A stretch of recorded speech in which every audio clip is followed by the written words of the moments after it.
Today I am reading Genesis chapter 39. Joseph and Potiphar's wife. Now Joseph was taken down to Egypt, and Potiphar, an officer of Pharaoh, the captain of the guard, an Egyptian, brought him from the Ishmaelites who had brought him down there.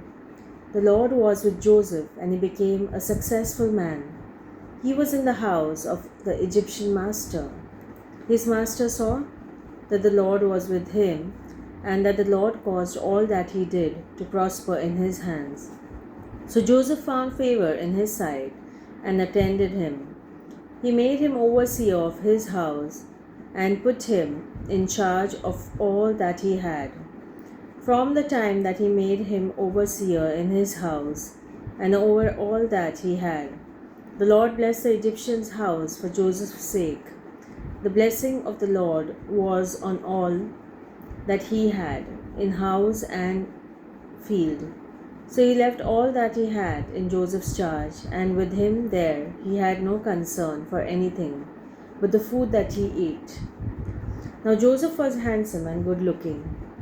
And after a time his master's wife cast her eyes on Joseph and said, "Lie with me." But he refused and said to his master's wife, "Look, with me here, my master has no concern about anything in the house, and he has out everything that he has to my hand.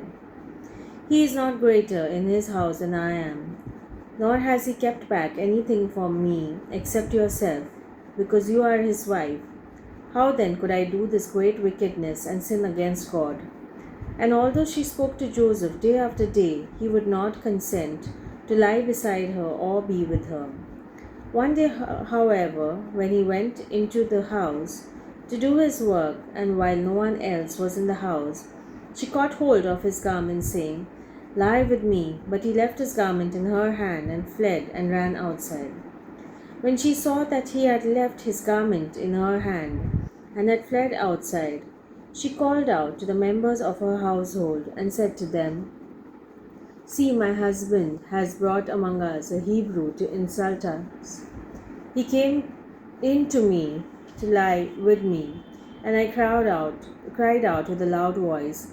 And when he heard me raise my voice and cry out, he left his garment beside me and fled outside."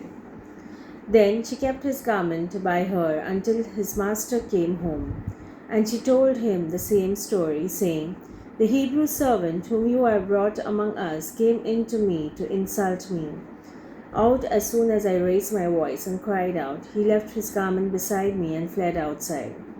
When his master heard the words that his wife spoke to him, saying, "This is the way your servant treated me," he became enraged, and Joseph's master took him and put him into the prison, the place where the king's prisoners were confined. He remained there in prison, but the Lord was with Joseph and showed him steadfast love. He gave him favor in the sight of the chief jailer.